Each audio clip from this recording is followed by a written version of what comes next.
D2 Word Life here with Logan Paul's biggest fanboy, Riptidz. No, it's welcome one, welcome all to D2's Logan Paul Prime Loving Self. Fuck Logan Paul. Anyway, now that that's out of the way, we're like in this review, you're reviewing the King. Fucking promises. Anyway, we are reviewing the King and Queen of the Ring, which literally just happened at time of recording, and it took place as of on the day of recording, May 25th, 2024, in Jeddah, Saudi Arabia. Yep. So here we go. The first match of the night was the pre-show match for the women's tag team titles. It was Bianca Belair and Jade Cargill defending against Candice LeRae and Indy Hartwell. Your thoughts on this pre-show kickoff show match? Honestly, it could have been like on a SmackDown or something. But then again, you really don't expect much from these pre-show matches. But, well, sometimes I do, sometimes I don't. But, yeah, then freaking Indy Hartwell was twirling her pigtails like freaking Bianca. Yeah, but I did like how this tag team match ended. With Belair and Cargill retaining. Yeah, doing a little double team on Candice LeRae there. Yeah.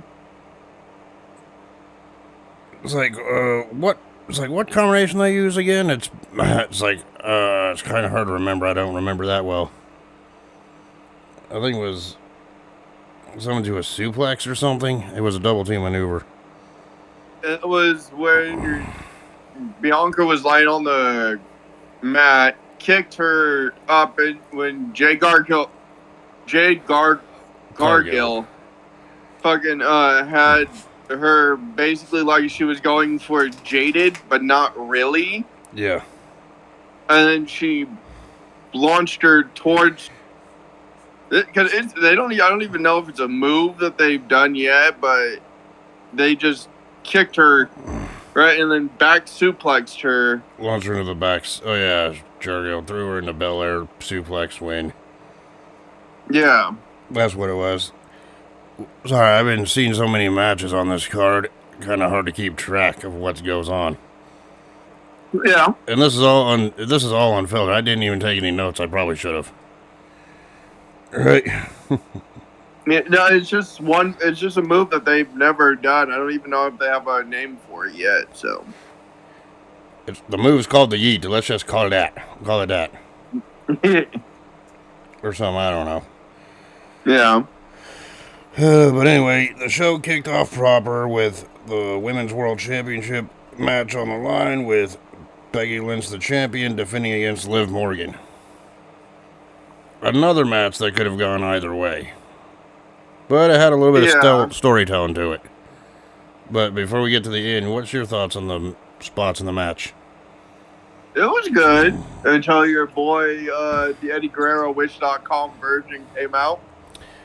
Yeah, we'll talk about that here in a little bit, but at points of the match, it looked like Becky was going to retain. Other points of the match, it looked like Liv Morgan was going to win legitimately. Honestly, they were going for their finishers the entire fucking time, and none of them can hit it. Becky Lynch did manage to have the disarmer submission hold on Liv Morgan, and sorry about this, but Becky Lynch's attire in this match, I know they were in Saudi Arabia, but she gave off the librarian vibe to me. Or the Penguin from the original Batman movies. Yeah, looking like a black suit that she was wearing with the white collar button down yes. shirt. Yeah. Because in Saudi Arabia, the women cannot show skin. Yeah. But in the end, your boy, Eddie Guerrero from Wish.com came out. And no, it's your boy. Yeah, my Eddie Guerrero boy. from Wish.com. Just like your boy JD McDumbass is the freaking Chris Benoit from Wish.com. Those two will never be as good as the originals. But anyway. Dominic came out, slid a chair into the ring, presumably for Becky Lynch to use. Of course, Becky Lynch wanted no help. She didn't want to win that way. Well, the thing was is that he came out to distract to Liv. Dominic went on the apron after sliding the chair into the ring, only for Liv to DDT Becky on the chair, plus hit her finishing maneuver. Yep. To win the match and the championship.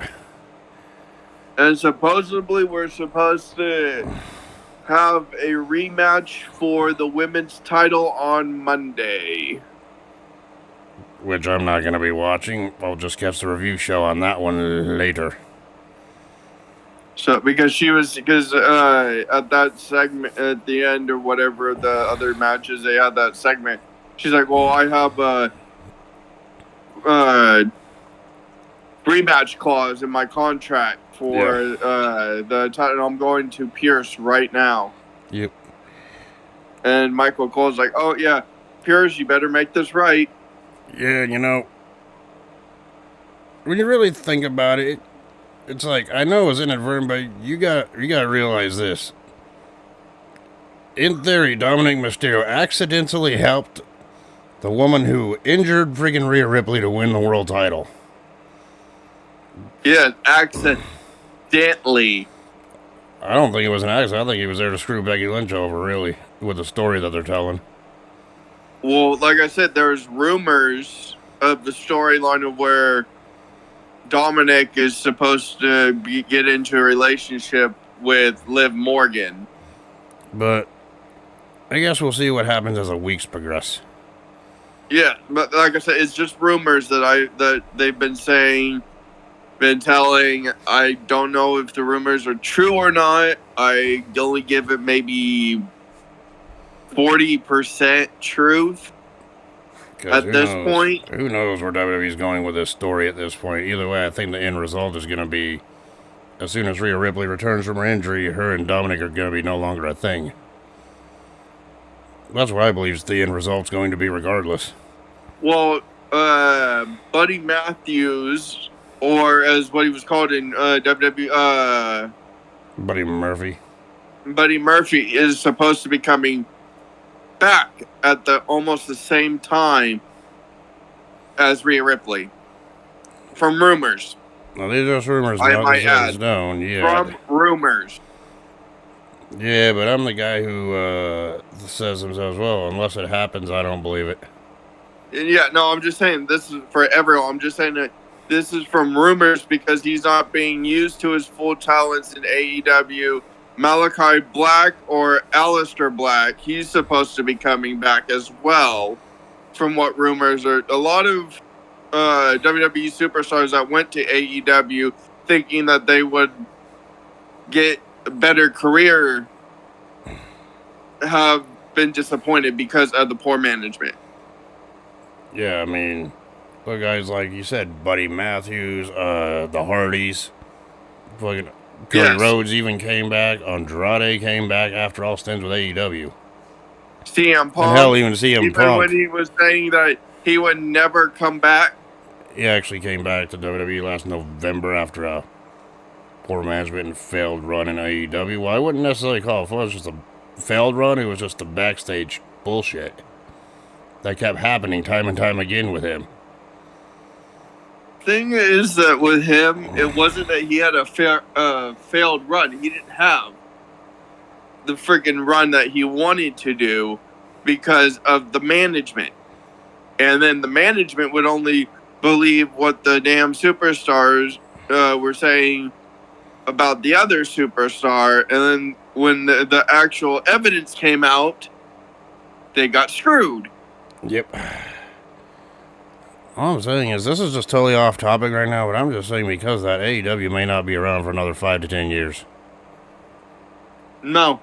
Like I said, that's just my opinion. I could be proven wrong. Their ratings are just as bad as what WCW was towards the ending Yeah. of Monday Night Raw Wars Wars, yeah. And yeah, because of poor management. I mean, I could be wrong in that statement, but who knows? We Now, don't know yet. Eric Bischoff, who does his podcast, even said on YouTube that he does not think that AEW will last very much longer because of what's going on. At least Triple H knows how to run the ship with WWE. And apparently, from rumors as well that were circulating online, Yep. God damn it, what was his name? He goes by the Salt of the Earth. Mm. Oh, MJF is not coming to WWE because he doesn't like the grind. Mm. These are all rumors. Those are rumors, nothing set in stone yet. Until it happens, just take it with a grain of salt. Yes. Basically what you're saying. Yes. But anyway, now that we're off topic talking about that, let's go back on topic and talk about the next match on this card, which was Bronson Reed versus Chad Gable, who had Otis in his corner, versus Intercontinental Champion Sami Zayn in a triple threat match with the Intercontinental Championship on the line. Well, didn't Otis's girlfriend look like a freaking Golden Globe in her outfit at the entrance? All she needed was gold paint, then I'd be like, hey, female gold dust. Of course, exactly. Of course, Chad. That's who it was. Of course, Maxine Dupree. Yeah. Of course, Chad Gable said, nope, you're going to the back. Sorry. Otis, you're coming with me. Yeah, but she looked like a freaking Oscar or a Golden Globe in her outfit. I'm like, holy shit. Or a gold medal. Yeah. Or like one of those like golden like figures you'd see on top of trophies. Yes. Yeah. I'm like, holy shit. But anyway, let's get into the match here. What do you think about this match? Because there was mostly Chad Gable versus Sami Zayn here. Bronson Reed was just the third spoke on the wheel when it came to the storytelling. Honestly, I think Bronson Reed could have won. Yeah. He could have won if he did not try to do the goddamn moonsault. Well, let's talk about some of the spots here. Like early on in the match, Sami Zayn tried to do a freaking blue thunderbomb on Bronson Reed. Of course, that didn't work. Bronson Reed's just too big. Well, it worked later, but yeah, and of course, Bronson Reed was putting all his weight towards his body, was just not letting fucking him of pick course, him Sami up. Zayn did eventually. I'm gonna use the blue thunderbomb. Of course, Sami Zayn did.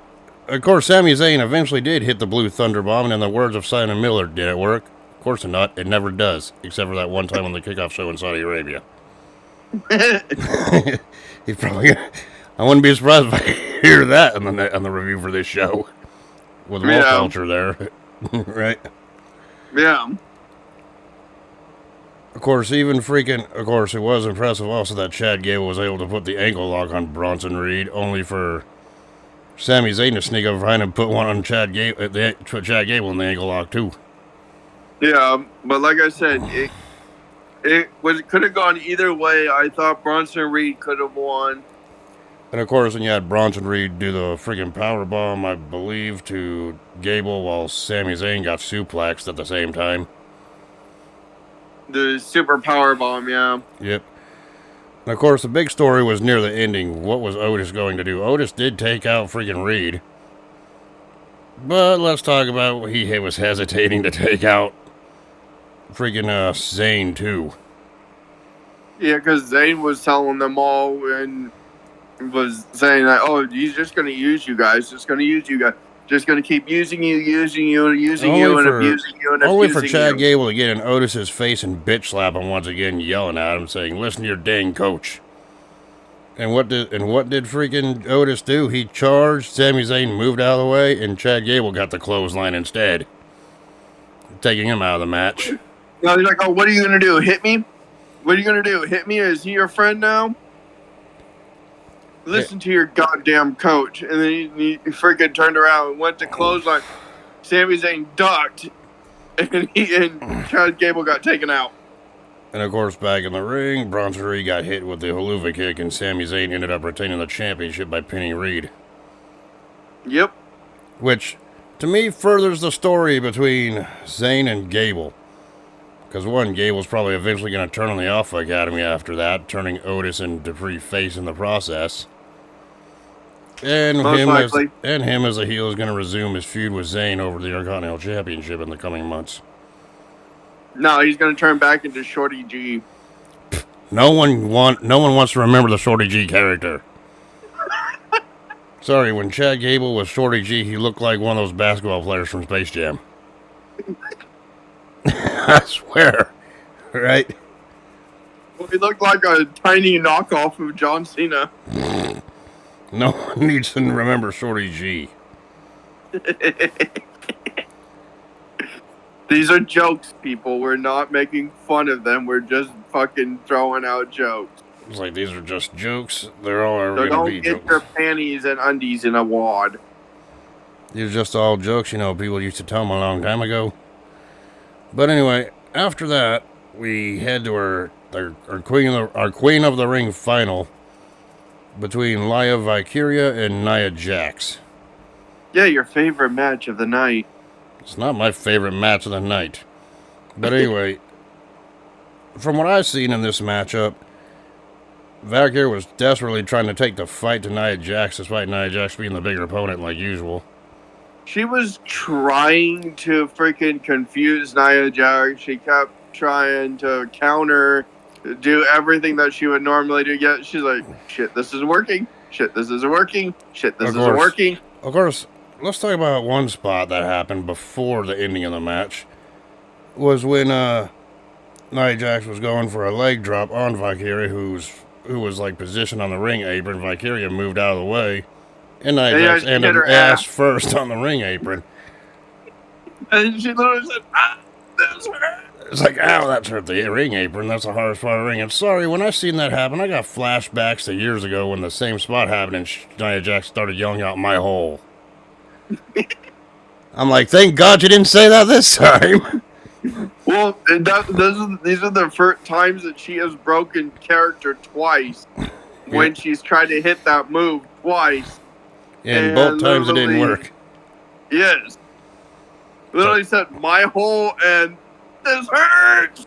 And I'm thinking, no wonder it hurts. I don't even have to be a wrestler to know that the ring apron's the hardest part of the ring. We get told that over and over again. Yeah, it's very thin plywood and freaking metal. Yep. But in the end, Valkyria looked like she was trying to, like, I believe, do a powerbomb on Nia Jax from the top rope, only for Jax to counter and land on top of Valkyria with a big-ass splash or bonsai drop. The bonsai drop. Or is what they call it, the Dominator. Yep.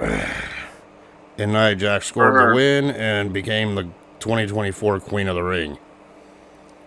Yeah, I like how she, in her post-match interview, she's like, oh, I know you guys aren't angry. You guys are angry. You don't like it that I'm the Queen of the Ring.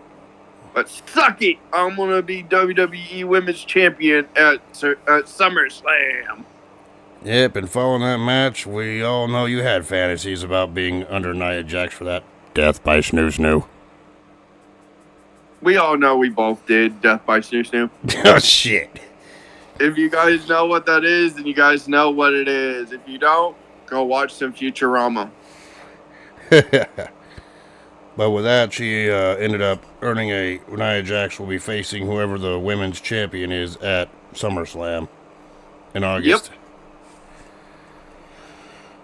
Right now the current women's champion is Bayley, but who knows? There may be another champion by SummerSlam.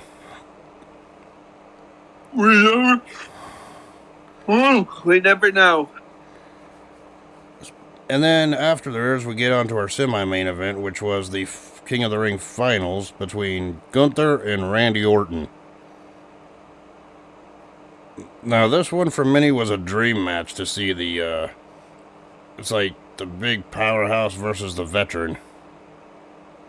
I still think Randy should have won. Well, thanks for giving out the result for that one, even though people already know by now once this goes up. Yeah, but I'm saying that my prediction should have had Randy win. Well, but like this, it wasn't a dominant win. It was a back and forth contest that could have gone either way, really.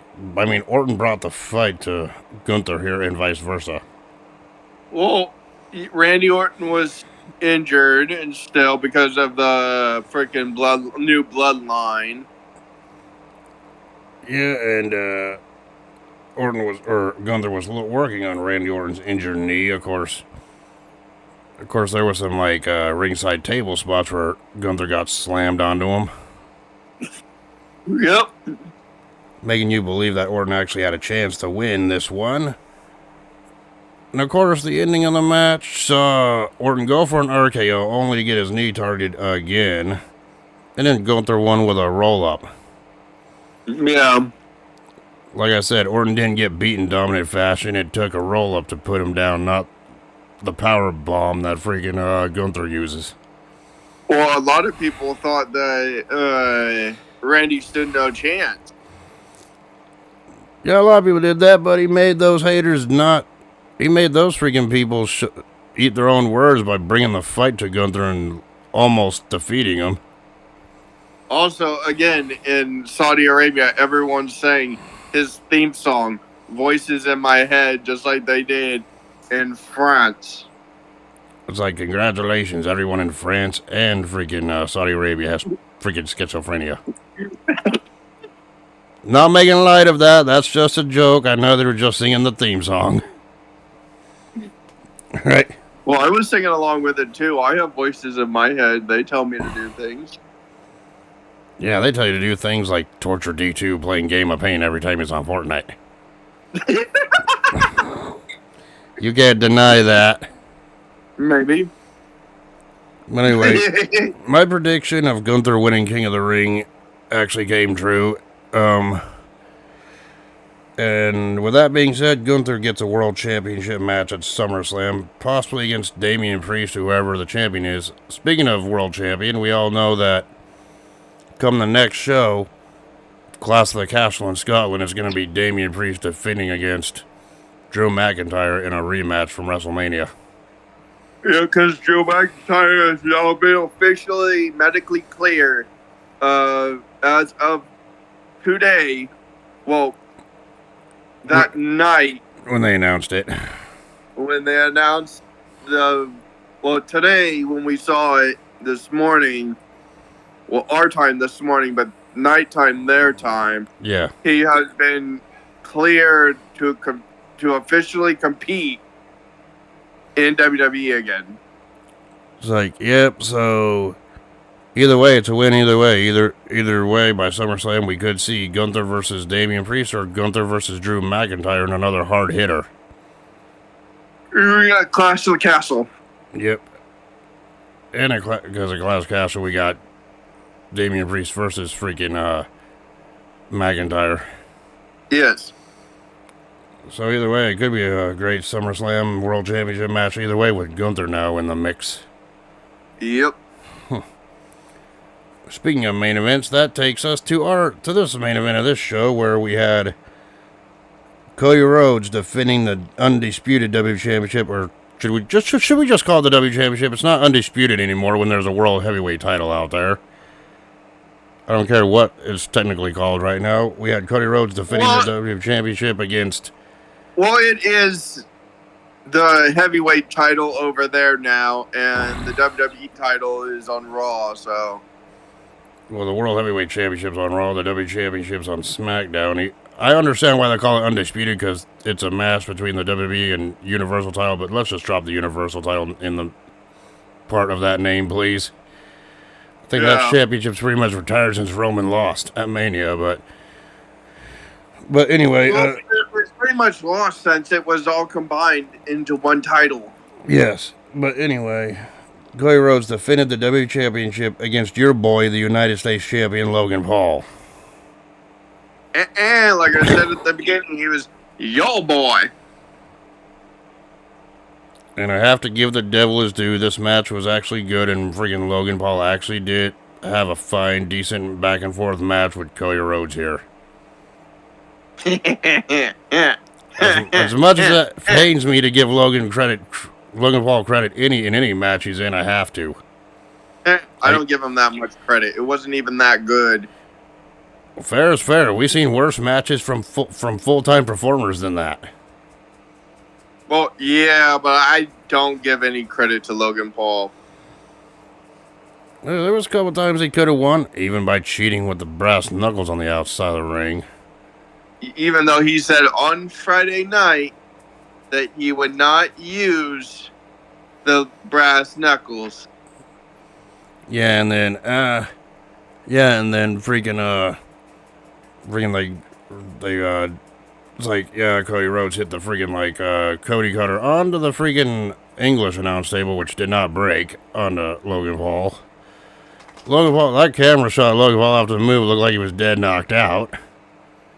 Yeah. Little omen there. That probably won't be the only freaking Paul brother to be knocked out this summer. Hint, hint. You know what I'm talking about. Yeah, my money's on. My money's on Tyson. But anyway. What was that? Oh, nothing.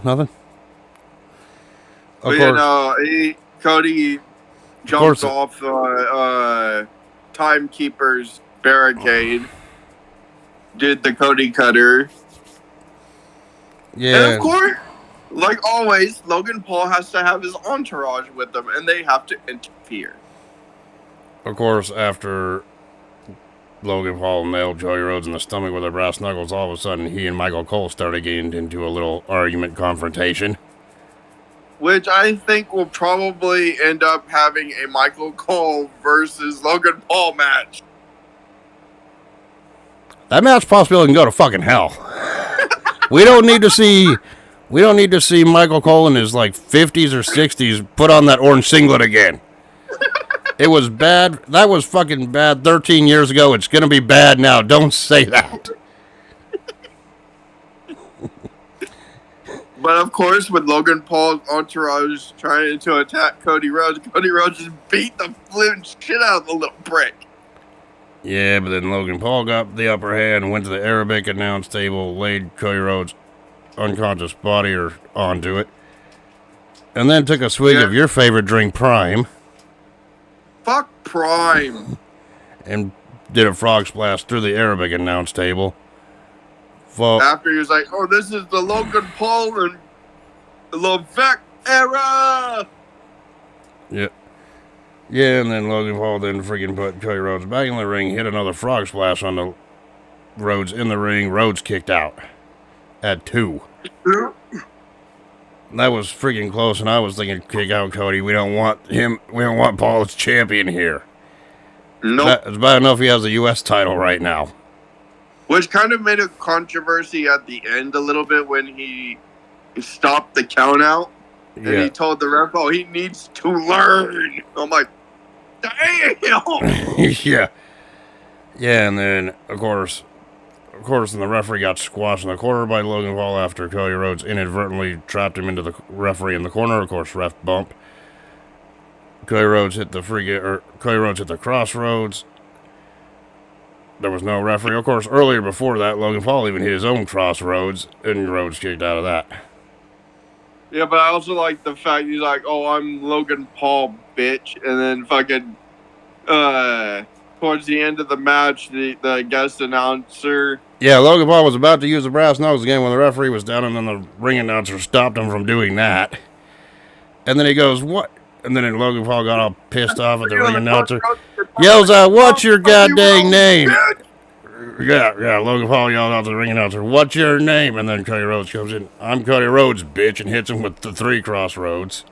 No, he's all like, who the hell do you think you are? And then he's like, then Cody gets up, he's like, I'm Cody Rhodes, bitch! Hits him with not 1, not 2, but 3 crossroads, the same thing he did to Roman Reigns at WrestleMania, and got the win and retained the WWE Championship. Yep. Thus, everything's right with the world. The only thing that would make me happier is if this was for both championships and Logan Paul lost his belt as well.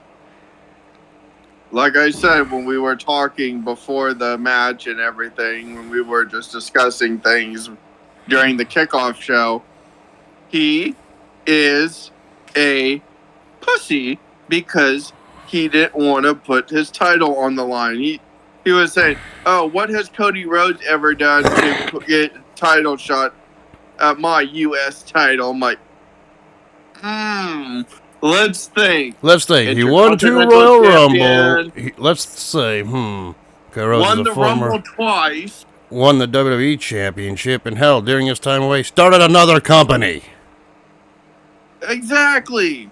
So yeah, I think that's warrants more than enough reasons to challenge for the U.S. belt to become And then a came Grand back Slam and champion. became dominant all the way to the first Royal Rumble. Won the first Royal Rumble. Then, well, his first win at the Royal Rumble, not the first Royal Rumble. His first The win in 2023. The 2022 Royal Rumble. It was 3. Then, It was 2023's Rumble, last year's Rumble he won, and then he won this year's in 24. The 2022 winner was Brock Lesnar. okay, 2023 Royal Rumble, 2024 Royal Rumble. Royal he won Rumble. back to back. Yep. Royal Rumble. But also, whatever, I stumbled on a fucking word. But also just the fact that they also put Austin's win when he fought Jake the Snake Roberts for King of the Ring. Yep. And then he was literally made that pop. Oh, talk about your songs, your John 3:6. Well, Austin 3:16 just said, "I whooped your ass." Well, it seems like Cody Rhodes 316 just said I whipped Logan Paul's ass. Yep. And it won't be, and I have a feeling it won't be the only Paul brother to take a major loss this summer. Sorry, I'm alluding to it again. Well, yes. Well, we'll get to it at the end because I wanted to see what people say in the comments as well because I would like to know what people would think. But anyway, let's get to the star rating here before we end it. I don't really rate the pre-show matches, so that one gets a pass. I'd say the pre-show would be at least a 4-star because it was actually kind of entertaining. I mean, I would give it about 3.5, but then again, I really don't rate pre-show matches. That's what I'm saying. I'd give it just like a 4 because it's right in the middle. And it doesn't, affect this event overall. Yeah. The Liv Morgan-Becky Lynch match, for as interesting as it was and the storytelling it did, I would just give that one about a 3.5 or 3 3.75 stars because of the match that from the start to up to the point where Dominic came out. So there you go. The Zayn, Gable, and Bronson Reed triple threat match, I give about 3.5. Same. It told the story it needed to tell, and with Chad Gable not being pinned, you know that rivalry between him and Zayn's going to continue. Well, also the rivalry with Bronson Reed, so. The Nia Jax, Lia Valkyria match for the finals for the Queen of the Ring tournament, I give about 4 for me. I give about 3. I give it a 4 just because of the post-match. Yep. The Gunther Randy Orton match for the King of the Ring final, I give it about a 4.5. Same. And of course, the main event, I would give it about 4.75. 5. Almost a 5 for me. 5. The reason it's not getting 5 from me is because the fucking brass knuckle use, and the fact that it wasn't title for title. Well, that minus it a couple points. But the thing was when Logan Paul freaking literally said, "Who the fuck do you think you are?" And then Cody Rhodes just gets up and says, "I'm Cody Rhodes, bitch." And yes, that did help. Yeah, that did help. In my opinion, that did help the whole star get up to 3.75, almost 5. Yeah.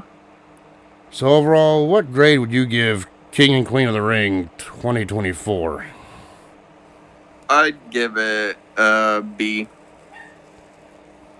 Yeah, I'd give it about a high B grade. So Could have been better, but if there was a match I would recommend, it would either be the Gunther Orton match or the Rhodes Paul match. Those two seem to be the strongest match on the card. You can just skip by the other ones. You wouldn't really miss much. So there you go. That's my thoughts on it. Yeah. So, now's the time to talk. Remember what I said at the end of the last pay-per-view review podcast we did? Yep. Saying, yeah, you did the whole... Your choice was the Survivor Series 2001.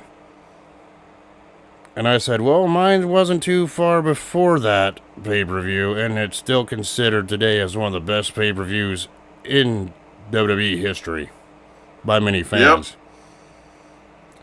That's right. I'm taking it way back. I'm going back to near the beginning of 2001. Right, just fresh off of WCW's purchase. The next time we're going to be reviewing the next pay-per-view we're going to review will be WrestleMania 17. Fucking son of a bitch. I knew it! I fucking knew it! Why? Did you want that to be one of your choices? Yes. I fucking beat you to it. I knew it. That's why I said it. You're like, oh, well, we're going to probably review it because you're like, oh, during the freaking WrestleMania 27 stuff, you're like, oh, one of my favorites was WrestleMania 7. I'm like, fuck it, that might be one of my next ones. And then right when you were saying that, I'm like, you son of a bitch. Yep. Yeah. That's why I said, I'm like, God damn it, which one was it? I know it was one of the WrestleManias. Which one was it? And then right today, I'm like, God damn it, if he says the one that I'm thinking, then I'm on.